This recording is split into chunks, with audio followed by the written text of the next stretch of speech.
Olá, pessoal, boa noite. Boa noite. Sejam bem-vindos a mais um encontro digital. Hoje, dia 25, 19 horas e 4 minutos. Um prazer estar aqui. Meu nome é Rogério Alessi, aqui pelo canal da Inova Prudente. Sejam todos bem-vindos. A gente vai bater um papo hoje sobre um assunto muito importante para quem está empreendendo, para quem está constituindo uma empresa, para quem já tem uma empresa, principalmente empresa de base tecnológica, né? Para quem tem um projeto, está começando a desenvolver um projeto, para o pessoal que está em incubadoras, para o pessoal que faz parte de aceleradoras, para quem está em cursos de graduação e pós-graduação e quer transformar o seu modelo de negócio, a sua ideia, o seu projeto acadêmico no modelo de negócios. Então, é um assunto super importante. Eu vou trazer aqui para vocês, que é como estruturar juridicamente uma startup. E aí, a gente vai bater esse papo com um amigo, Lucas Colombeira, que é advogado lá do Ecossistema de Marília. Aliás, esse é um evento de apresentação de um webinar que vai ter, juntando os ecossistemas de Marília e Bauru. Queria aproveitar e mandar um abraço para o pessoal de Bauru, pessoal de Marília, agradecer pelo apoio, agradecer pela parceria, né? Pelo Centro de Inovação lá em Marília, Dr. Elvis, e trazer aqui o nosso convidado, advogado, especialista, trabalha com startup, trabalha com modelo jurídico para startup.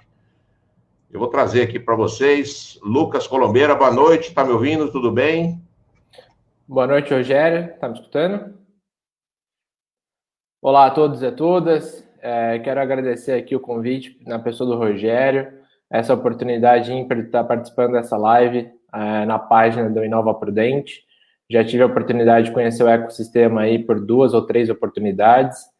Eu lembro que a primeira visita que eu estive lá, Rogério, no Inova Prudente, foi quando o prefeito assinou ainda, se não me engano, o termo de cooperação, né? Acho que isso foi em 2017. É verdade. Então, é um bom tempo que eu acompanho o ecossistema de vocês aí, então vocês estão de parabéns e é referência no interior paulista.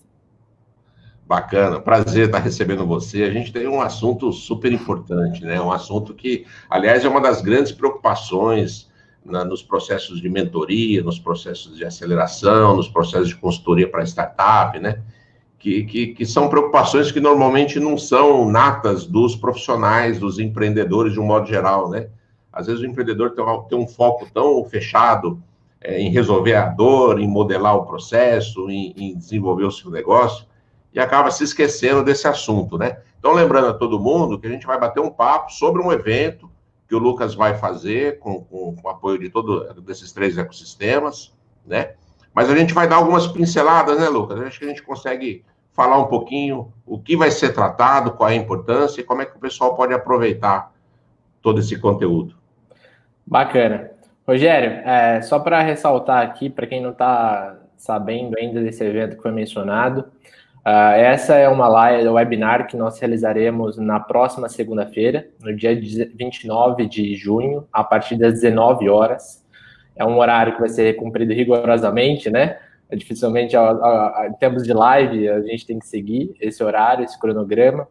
É um evento realizado em parceria com o ecossistema de Prudente, o Inova Prudente, o ecossistema de Marília, o Citec, o CIEM, até mesmo o Legal Innovation Hub, que é o primeiro ecossistema na área jurídica, em termos nacionais, em termo nacional, e também o ecossistema de startup e empreendedorismo lá de Bauru, o pessoal da FCJ, né? E uma realização também do escritório Gomes Altimar Advogados, na qual eu faço parte. A ideia é compartilhar algumas ferramentas, algumas orientações aos empreendedores, Rogério, porque nós temos vivenciado alguns problemas na área jurídica e entre eles o grande erro, o principal erro é que o startupeiro, o jovem empreendedor aí não costuma pensar na parte jurídica, como você já fez o spoiler, né? Esse é o grande erro, porque não há uma cultura do startupeiro ver o advogado como consultor, mas sim apenas aquele advogado que é chamado como apagador de incêndios, né? Então ele é chamado para entrar no campo no segundo tempo, nos 45 minutos, E aí, muitas vezes, a casa está desorganizada e ele está ali no momento do pitch, no momento da abertura, no momento da apresentação do seu modelo de negócio para grandes investidores. E aí a gente é chamado para colocar a casa em ordem, seja na parte tributária, a parte societária e até mesmo propriedade intelectual. Então, esse é o grande erro que a gente acaba vivenciando. E eu trabalho nessa área desde 2016, final de 2016, início de 2017. Então, a gente já vi bastante problema nesse segmento. Esse é um assunto que normalmente não é tratado na academia, normalmente não é tratado quando os empreendedores se juntam para poder desenvolver o projeto, né? O foco costuma sempre, de uma forma primária e mais concentrada na dor, na tecnologia, no processo, na solução do problema, no mercado, no preço, né? Na divisão de tarefas, né? E, às vezes, aquele componente jurídico que é deixado de lado, tem um determinado momento em que isso fica insustentável. Na sua carreira, nessa sua jornada, em que momento que você percebe que os empreendedores, de um modo geral, acabam buscando ajuda? Qual é esse start? O que acaba motivando o time, né? É uma discussão interna, é a oportunidade do investidor, é a oportunidade de monetizar, né? E como é que a gente consegue fazer esse empreendedor enxergar a luz amarela de que talvez já esteja na hora ou passando da hora dele buscar essa consultoria jurídica? O que eu percebo, Rogério, é que não só no ambiente de Marília, no ecossistema de Marília, mas também no ecossistema de Presidente Prudente, existem sim profissionais na área jurídica, advogados, que dedicam o seu tempo, seja em termos de mentoria ou até mesmo oferece uma assessoria jurídica específica para as startups. Então, é preciso que esses empreendedores explorem esses advogados, essas consultorias técnicas. E, por outro lado, nós sabemos que uma startup não tem condição financeira, não tem fluxo de caixa para honrar com o pagamento de um escritório, né? Só que aí entram algumas metodologias específicas de trabalho voltada a esse modelo de negócio, em que muitas vezes o advogado ele dá a mentoria nos primeiros passos da startup, desde a fase da concepção até o momento dos primeiros passos, do teste do MVP e assim vai, de uma maneira gratuita, ou seja, aquela mentoria literal, né? Aquele apoio, desde que o advogado acredite no propósito, acredite no autocrescimento da startup, do negócio. Então, alguns advogados é muito comum que eles acabam oferecendo todo esse suporte. Mas a partir do momento que a startup ela começa a decolar, ela começa a ir para o mercado e aí ela tem as principais dores perante o consumidor, perante fornecedores e parceiros, e consequentemente há uma necessidade de você aplicar alguns documentos jurídicos, algumas ferramentas jurídicas, certamente aí aqui entra alguns gatilhos que cada escritório tem a sua forma de trabalho, né? Aqui no escritório a gente trabalha de uma maneira, a gente não cobra nenhuma participação societária, diferentemente de outros profissionais, a gente não quer entrar nesse mérito, mas é muito importante, respondendo objetivamente a sua dúvida, que assim como na área da Lei Geral de Proteção de Dados, no campo da proteção de dados e privacidade, existe uma sigla chamada Privacy by Design, né, Privacy by Default, ou seja, privacidade desde da concepção, privacidade por padrão, assim como na área jurídica, o startupeiro deve olhar, estar próximo de um advogado desde os primeiros passos. Por que, Rogério, eu estou falando isso?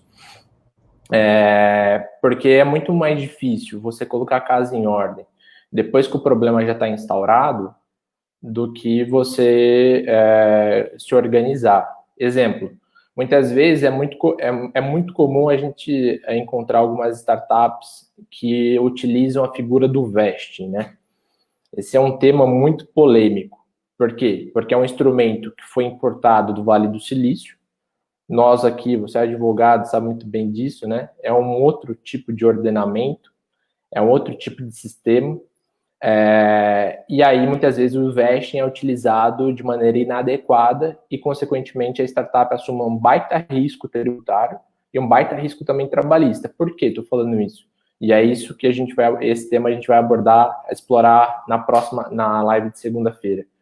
Porque o startup tupeiro fala assim, ó, eu preciso de um desenvolvedor na minha fase inicial aqui, mas eu não tenho condição de remunerá-lo. Tudo bem, você vai ter direito a X% do meu capital social da empresa depois de 1 ano, depois de 2 anos, desde que você cumpra determinada carga horária de trabalho por dia. Aí ele começa a dar tarefas, objetivos a serem alcançados, tarefas a serem entregues, e aí quando você verifica, toda a relação de trabalho está devidamente preenchida. Ele não consegue entregar, e aí depois tem um caminhão de responsabilidade nas costas. E aí, qual que é a consequência? Ele vai fazer o pitch para o investidor, a hora que o investidor antes de fazer o aporte de capital, ele certamente vai realizar a due diligence, né? Auditoria na parte tributária, contábil, assim vai. Depende, obviamente, do tamanho do negócio. E aí se depara com um funcionário que, na verdade, ele tinha assinado um veste. Então, é um problema muito sério. Aquilo que parecia ser um combinado ficou informalmente um pacto do vínculo empregatício, que gera um passivo aí que, né, precisa ser calculado no momento. Agora, você que também tem contato com investidores, né, a gente sabe que, na prática, os interesses, né, das startups nem sempre convergem, nem sempre são os interesses dos investidores. E aí, evidentemente, esse jogo, no bom sentido, de interesses, cada um, evidentemente, puxando a brasa para a sua própria sardinha, né? Como é possível conciliar isso nesse mundo, nessa negociação, né? Qual é a importância de ter essa consultoria, essa assessoria jurídica nesse momento, né? E como que esse trabalho anterior, que você já conversou aí sobre a estruturação jurídica, pode contribuir para a atração do investimento ou a repulsa do investidor, de repente, se ele perceber que não tem uma estruturação jurídica, ou ele está herdando um passivo aí que talvez nem o empreendedor sabe que tem, né? Então, acho que é importante a gente também deixar isso claro, porque isso é uma preocupação que precisa ficar pairando aí na negociação, né, Lucas? Sim, ô Rogério, nós advogamos por uma plataforma de equity crowdfunding, né, investimento coletivo, que foi recentemente regulamentada pela Comissão de Valores Imobiliários em 2016, que é na pessoa do Adolfo Menezes Melito. E assim, a dica que eu dou,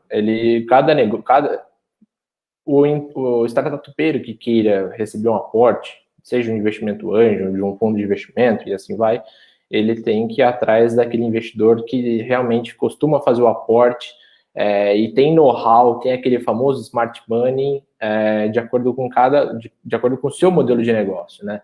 Não adianta nada você ir atrás de um empresário focado na área de fintechs e o seu negócio é B2C. Então, respondendo a essa primeira questão apresentada por você aí. E a segunda questão, qual que foi mesmo, Rogério? Qual que é a pergunta mais específica? Tá, microfone. Desculpe, relativamente à questão dos investidores, né? A maturidade jurídica de uma startup, ela pode influenciar bastante, né, também na decisão dos investidores, né? Isso é uma... Quanto mais você despende e vai atrás de aporte de capital, aporte financeiro no seu negócio, no seu estágio embrionário, maior é a participação que você vai ter que queimar nos primeiros passos. E aí chega um dado momento da startup que você nem chegou na fase de validação ainda, está na fase do mínimo produto viável, e aí você já queimou quase 20% do seu poder de barganha na relação societária. Então, o que nós recomendamos, pelo menos para as startups assessoradas aqui no nosso escritório, hoje nós temos 3 startups, já estão na fase, já estão no mercado, já tem vínculos aí com empresas multinacionais, já ultrapassaram a fase, já deixaram a fase do MVP e da validação um pouco para trás há um certo tempo, mas já tivemos, sim, startups no nosso portfólio desde que estava na fase de prototipagens, assim vai, de que fizeram, inclusive, participaram de processo de aceleração, não tenho nada contra isso, e lá queimaram 20 e poucos % da participação societária. Sendo que eles nem chegaram na fase de validação ainda. Aí você começa a perceber que lá no futuro, quando realmente estiver na fase de escalabilidade, que é isso que as startups almejam, né?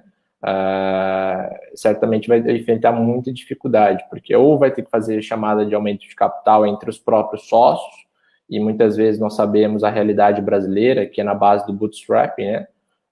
Ou simplesmente eles vão ter que liberar mais capital social, participação societária, em troca de novos aportes, e assim eles consigam alcançar novos patamares.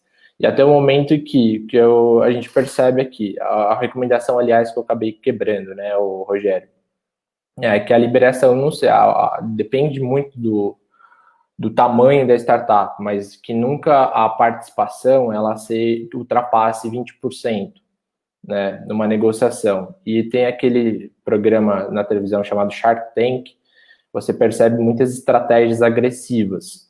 O empreendedor vai lá fazer um pitch para os tubarões, né? E muitas vezes eles aportam capital de 200 e poucos mil reais em troca de 30%, 40%.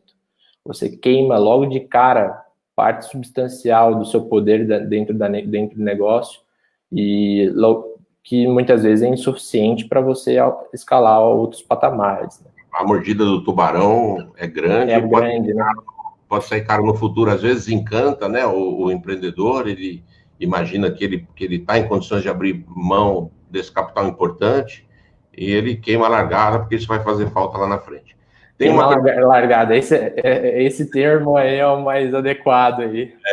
Mas ali é um show business, né? A gente sabe que é o que acaba agradando também a população, e eles também estão ali, certamente, para fazer uma promoção de tudo isso, né? Então tem que dar um desconto nessa participação. Quem não queria ter o Shiba, né, dentro do quadro societário, né? Mas calma aí, vamos negociar um pouco mais, né? Eu jogar uma pergunta bacana, queria mandar um abraço para o Luiz Izi, que está aqui, ó. Como é que a gente planeja a parte contratual, né, da startup, imaginando que depois que já está juridicamente adequado, e você vai explicar isso longamente no webinar na segunda-feira, né?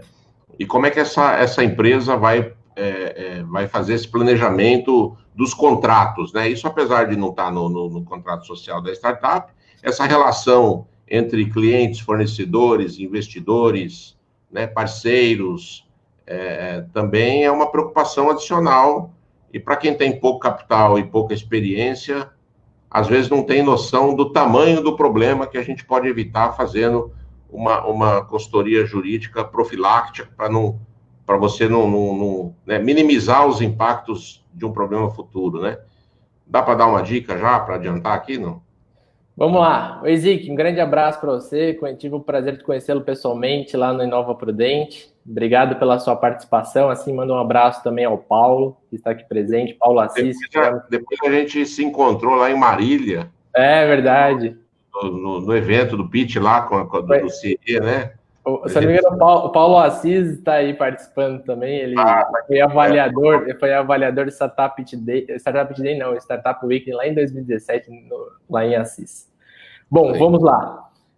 Rogério, me ajuda a recordar aqui um termo na área, na fase de idealização, quando o startupeiro está criando ali o seu modelo de negócio, ele tem que ter um mapa mental. Me ajuda a resgatar esse termo, é um nome específico, mas esse mapa mental, Ezix, também é interessante na parte jurídica. Como você falou assim, planejar, né? Então você tem que fazer o raio-x o que nós recomendamos aqui para os startupeiros que são assessorados pelo nosso escritório, é o quê? Faz o raio-x, assim como você tem lá, qual que é o seu público-alvo. O Canvas. Canvas, exato. Ele consegue enxergar bem essa questão. Então, né? Aí, exatamente, mas aí também tem o Canvas jurídico, Rogério.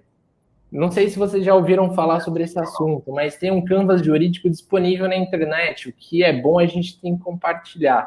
Foi desenvolvido, foi idealizado por um escritório em São Paulo. Eu esqueci o nome agora, mas se você digitar lá o Canvas jurídico, a gente sempre leva isso nas mentorias, é o quê? Você vai definir quais são as suas principais dores perante terceiros. Você vai trabalhar com o quê? É B2C, B2B? Quais são os sócios? Quais são os deveres de cada um dos sócios? Vai ter consumidor no jogo ou não? Vai ter qual propriedade intelectual? Quais são as suas principais dores? E a partir do momento que, da mesma maneira que o empreendedor implementa ali, preenche o canvas voltado para o próprio negócio, e aí preenche também o canvas jurídico, fica muito mais fácil a compreensão e para onde o advogado que for contratado, que for chamado para orientar a startup, deve implementar e gastar mais energia. O Marcelo Freitas, um grande amigo meu. Então, mas assim, o Rogério, exatamente, Zic, Canvas. Mas o que a gente percebe é que não adianta nada você falar assim, e aí a gente percebe bastante que as startups muitas vezes é composta por amigos do peito, né? Você vai chamar o amigo do peito para desenvolver um negócio, pensar na questão financeira, mas chamar ele para um negócio já é um erro. Imagina você não documentalizar ou até mesmo não estruturar juridicamente os primeiros passos. O que a gente fala é que é muito importante, sim, fala-se bastante, mas existe aquele movimento advogado sem gravata, né? Então, para um advogado atender uma startup, ele não deve utilizar gravata, ele é um advogado arcaico. Mas calma aí, o fato de ser informal não quer dizer que sua startup também tem que ser informal. Que sua startup tem que colocar uma venda sobre os olhos e ignorar instrumentos jurídicos que no primeiro estágio inicial pode, por exemplo, uma ferramenta, a adoção de boas práticas na área jurídica pode se tornar um potencial, uma vantagem competitiva perante o seu concorrente, ou até mesmo pode ser muito bem visto pelos investidores. Olhando um pouco para o lado do investidor, no momento que a gente estava fazendo a avaliação, o Adolfo Melito recebe bastante propostas de aporte, captação via plataforma de equity crowdfunding, e aí ele faz a análise, a due diligence dentro da empresa. Quero saber quem são os seus sócios, qual é o seu modelo de negócio, com quem você está lidando, e assim vai. E aí, a hora que isso é requisitado pelo investidor ou pela aceleradora, e consequentemente o empresário, o startupeiro não consegue oferecer isso de maneira bem respaldada, certamente ele pode até, inclusive, perder uma baita de uma oportunidade.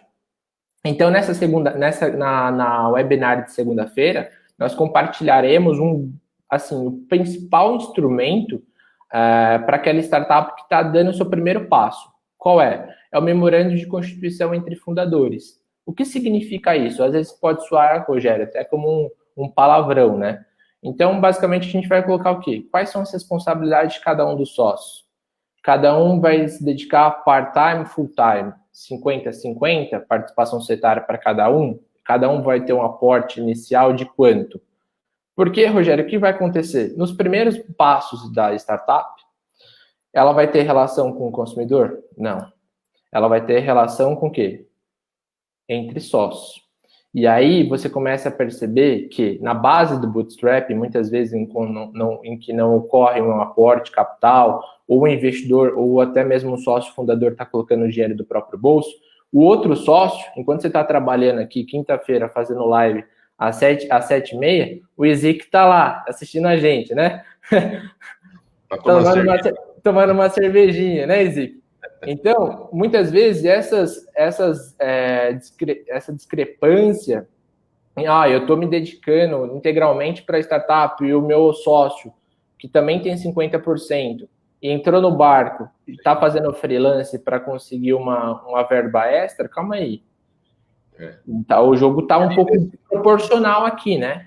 Então, e aí, nesse documento, e aí entra uma pergunta do Paulo, mandar um abraço para ele também, sempre ligado aqui com a gente, né? A questão dos direitos autorais, né? Sobre o negócio, e os direitos autorais também sobre os programas de computador, né? A lei de software atual, 9.609, né? Isso também pode ser transacionado nesse documento, né? Eu já presenciei um pacto entre empreendedores em que o desenvolvedor ou a equipe de desenvolvimento foi chamada para a sociedade justamente a troco de poder desenvolver a plataforma.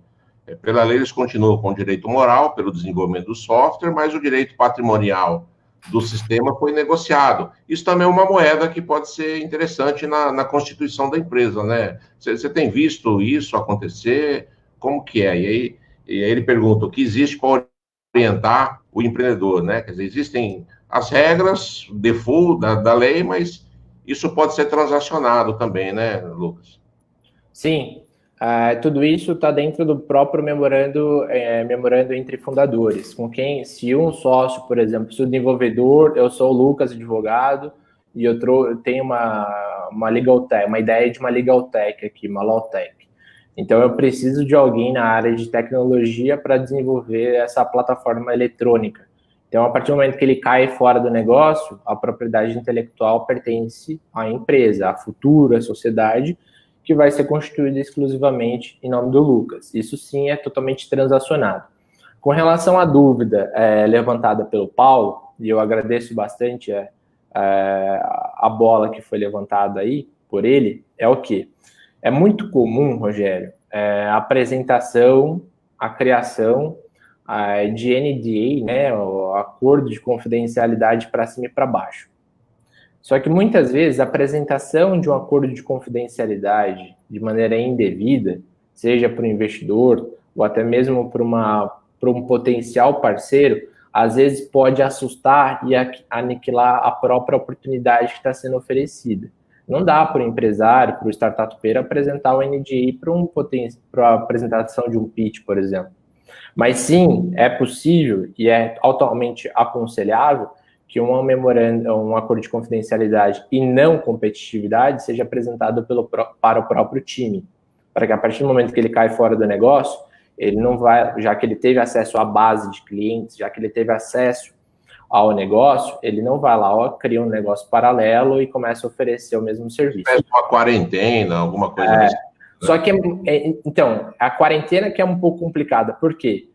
É muito comum que exista cláusulas nesses contratos de confidencialidade de quarentena. Olha, você não pode exercer a sua atividade profissional no mesmo segmento que o meu. Só que essa cláusula, ela é leonina a partir do momento que você não oferece uma contraprestação, como se fosse uma indenização pelo período de quarentena, tá?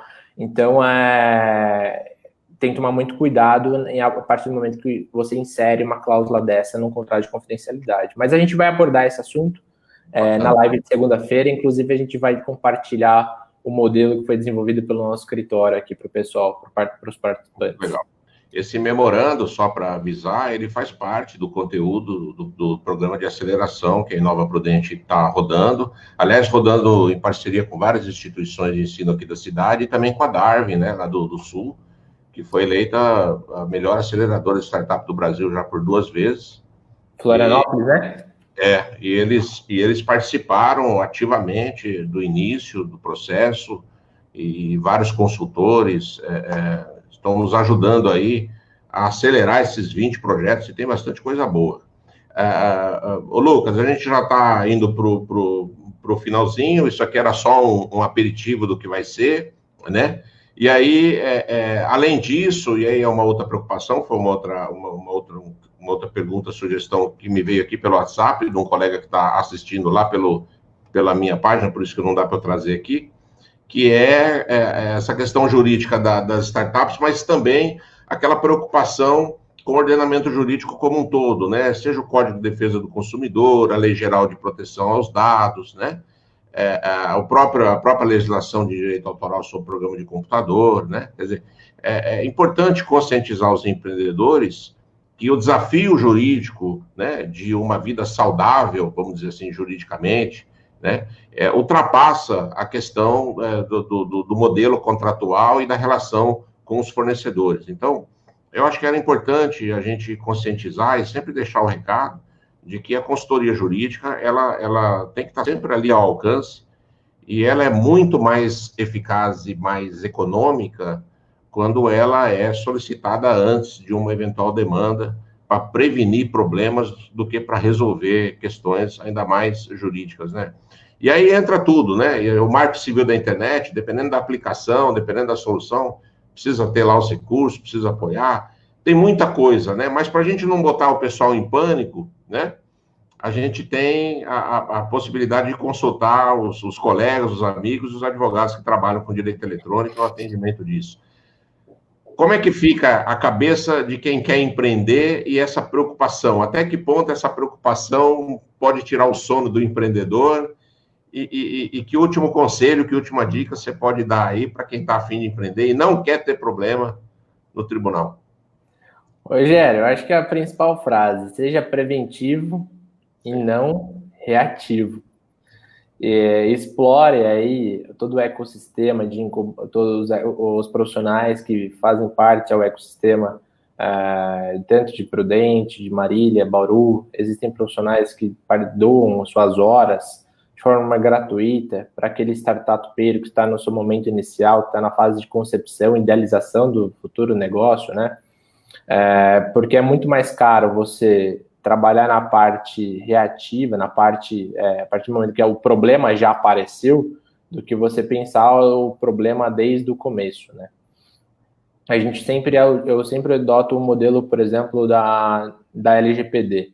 A hora que a casa já está pronta, é difícil você olhar para o guarda-roupa, olhar todas aquelas roupas todas arrumadas e você catalogar os dados de maneira conforme os princípios, 10 princípios da Lei Geral de Proteção de Dados, as bases legais e os direitos titulares dos dados. Mas agora, quando você pensa na LGPD, pensa proteção de dados e privacidade desde a concepção, e você vai precisar fazer ali o data map desde o início, aí tudo fica mais fácil de você, por exemplo, oferecer um direito ao titular de dado com relação ao acesso aos dados, ou seja, quais informações a sua empresa tem, a sua startup tem sobre o fulano, sobre o Rogério, sobre o Lucas e assim vai. Então, não é para assustar, não é um bicho de 7 cabeças. As mesmas dores vivenciadas por uma startup são as mesmas vivenciadas por uma grande empresa. Só que existem modelos jurídicos, modelos não, mas documentos jurídicos específicos para aquela startup estar no momento inicial. E não é para assustar, porque o ecossistema brasileiro é muito bem forte, principalmente aqui na região do interior paulista, e tem muitos profissionais na área jurídica que estão inteiramente à disposição para contribuir e fortalecer o empreendedorismo. Eu penso assim, que não é um bicho de 7 cabeças, não. Só que, por outro lado, nada adianta. Por exemplo, é muito comum isso também, Rogério, é uma das dores que nós vivenciamos na prática, que a startup chega aqui e fala assim, olha, dá uma olhadinha aí na política de privacidade, porque eu tenho um e-commerce e eu fiz a cópia da Americanas. Calma aí. O fato de ser Americanas não quer dizer que a sua empresa faça a coleta dos mesmos dados pessoais e trate os mesmos dados pessoais da maneira igual às Americanas. Então, o fato da startup, ainda que em estágio inicial, no fase de crescimento, fazer cópia de modelos e mais modelos existentes na internet é uma assunção de risco, é muito temerário. A gente não aconselha isso. Então, é muito interessante você se vincular a um ambiente de uma incubação, ir atrás de profissionais com conhecimento nesta área, né? Não adianta nada você ir atrás de um advogado focado, que é especialista e trabalha no dia a dia com a parte de direito de família, com o direito de família. Certamente você vai acabar assumindo outro risco, né? Não significa dizer que ele não tem conhecimento, mas é um pouco complicado. Sim, é um mundo ainda muito novo, né? E um mundo que se transforma muito rapidamente, né? E o direito, da noite para o dia, né? E o direito, a gente sabe, é um mundo onde as coisas demoram muito tempo para amadurecer, para poder, né? E às vezes não acompanha a velocidade, né? Lucas, queria te agradecer de montão, acho que... E você falou, a gente vai ter a oportunidade de ter acesso ao conteúdo e também a algum material. Quer dizer, quem participar do evento vai poder ter um ganho prático e vai conseguir dar os seus primeiros passos. Essa é a ideia, é uma coisa bem focada. A gente não, aqui no escritório, no Gomes Atmar Advogados, Rogério, a gente já passamos aquela fase de participar só de live, jogar várias dores, vários insights na cabeça dos startupeiros aí, depois o pessoal vai ficar, o que é comemorando de constituição entre fundadores, o que é acordo de... Enfim, como eu falei o documento dele? Você começa a dar orientação, faz o roteiro, mas e aí, o que eu faço, né? Então, conversei aqui com o sócio escritório e realmente a gente decidiu abrir a caixa de ferramentas. Nós vamos compartilhar orientações da LGPD, os principais erros que são cometidos por um startupeiro desde o momento da concepção até a fase de crescimento, associação com terceiros, ao receber um investimento, e também compartilhar 2 modelos. São modelos, repito, óbvio que não é um modelo pronto para que ele seja impresso e seja aplicado, é preciso de alguns ajustes ali, de acordo com a regra de cada negócio, mas é um memorando de constituição entre fundadores e um acordo de sócios. Mas isso a gente vai compartilhar apenas e tão somente para aqueles que fizerem a inscrição para o webinar de segunda-feira. É um evento fechado, não vai ter transmissão nas redes sociais, né?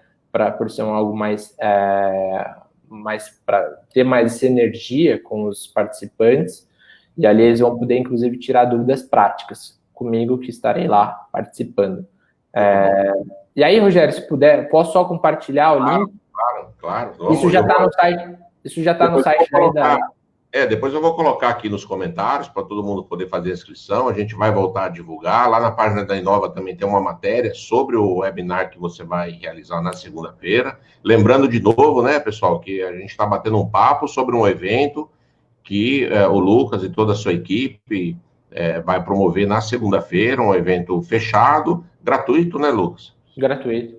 Que é uma excelente oportunidade para ter acesso à informação de qualidade, né, sobre uma questão muito importante que normalmente quem não passa por um processo de aceleração, quem não está numa incubadora, só vivencia isso quando realmente se vê diante de um problema, né?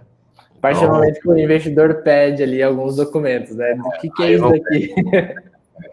Exatamente. Então, vamos deixar o convite no ar aqui, segunda-feira. Segunda-feira, às 19 horas. Aí é só acessar o site a página do Inova Prudente nas redes sociais, que o link está lá, né, Rogério? Vai estar lá também. Nós vamos colocar aqui também no comentário para o pessoal poder participar. Lucas, foi um prazer bater esse papo, lembrando que esse é mais um evento gratuito de participação colaborativa. Queria agradecer pela sua generosidade de ter emprestado aí quase 1 hora do seu tempo para a nossa comunidade. É sempre um prazer. Reforçar o convite para você voltar, tem muita coisa nova acontecendo aqui, muita coisa boa. Você é um super parceiro, a gente está sempre se encontrando aí nos eventos. Agora, por conta de tudo isso, não, né? Infelizmente, né? Mas nos eventos de tecnologia, mandar um grande abraço, reforçar também, esse é um evento importante, que estão participando aí 3 importantes cidades aqui da região, que é a cidade de Bauru, que, aliás, se não fosse pela pandemia, teria inaugurado um modelo muito parecido com o Inova Prudente, um cowork, que a secretária da Prefeitura de Desenvolvimento, a Aline, veio aqui conhecer e levou um modelo semelhante, e a gente ficou todo orgulhoso, né? Poder ajudar uma cidade grande, né? Parece que é o primo pobre, o primo mais rico, né? A gente ficou todo... Aí, por conta da pandemia, não foi possível entregar, mas em breve tudo isso vai passar. Mandar um abraço para o pessoal também de Marília, agradecer demais a tua participação, e dizer que foi um prazer poder bater esse papo, e lembrar para todo mundo não perder, segunda-feira, então, às 19 horas, né, Lucas? Isso. Eu que agradeço, Rogério. Sempre um prazer estar aqui contribuindo com o ecossistema de Presidente Prudente, uma cidade que tem muito carinho. Pretendo aí participar mais dos eventos de vocês. Vejo a hora dessa situação retornar ao normal, as atividades retomarem à normalidade o mais rápido possível, né? Difícil, mas, por outro lado, o distanciamento social é necessário. Então, é o único caminho que nós temos aqui no momento. Valeu. Lembrar também que amanhã a gente vai fazer a entrega da aceleradora de startup, Inova Mais, que é um novo projeto que a gente está consolidando, e já vem na prática acontecendo desde 2018, e agora a gente vai entregar um espaço, uma metodologia própria, novos parceiros, toda equipada, equipamentos, mentorias, uma classe aí, uma carteira de mentores excepcionais aqui da cidade, da região, novas parcerias e muito investimento. Lucas, obrigado de coração. Pessoal, um abraço a todos, fiquem com Deus e até o próximo encontro. Valeu!